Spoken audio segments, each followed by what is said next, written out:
Hi there, welcome back to the channel, welcome back to another Quick Win Wednesday. It has been a while, but we're back with those Quick Win Wednesdays. So in this video, we're going to have a look at how to save data without triggering model events. So let's dive into it. Okay, so I have this freshly installed Laravel project right here. I have a user model with an observer, so observed by attribute with the user observer, and if we head in there, I have a saving. I created this one myself. As you can see, it's still a copy of updated event. A saving function that just states, hey, we're about to save set user, and updated, we are calling out to Ray, hey, we updated.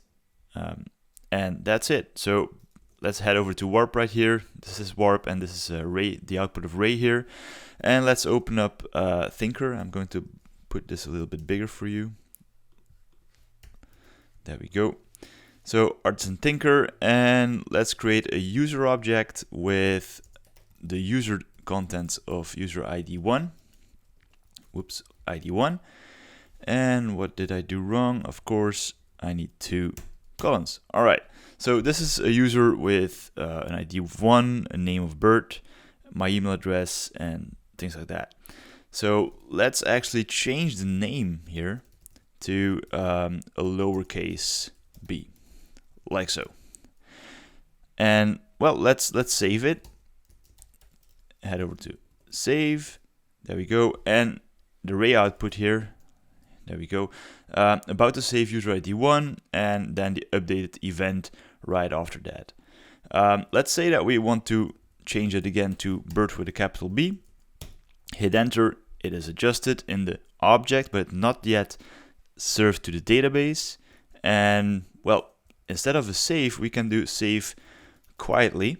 And this will not trigger any events, but still do the thing that it needs to be doing in the database.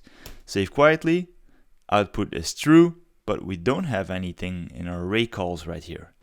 And if we go ahead and say user2 equals to user find user 1, like that, you can see it still has the capital B like we adjusted here, and the updated add is also changed. So that's actually what we wanted to do. And if we adjust it again to user 2 name to lowercase b, and save that again, like that. Whoops, what did I do? Save, of course, the E. There we go, and that also still works.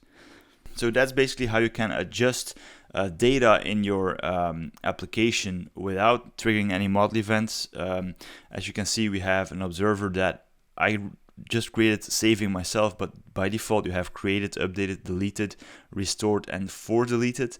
But you have like things like saving, creating, updating.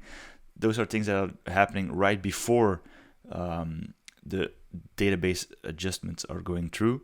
So yeah, but just be aware, saving and updating and things like that don't work when applying mass updates. That's something you need to know. But yeah, I think it's kind of cool. You can adjust things without triggering any events, because sometimes you don't need events. So I hope you learned something from this one. It's a very short one, but I will see you in one of the next videos. Take care. Bye-bye.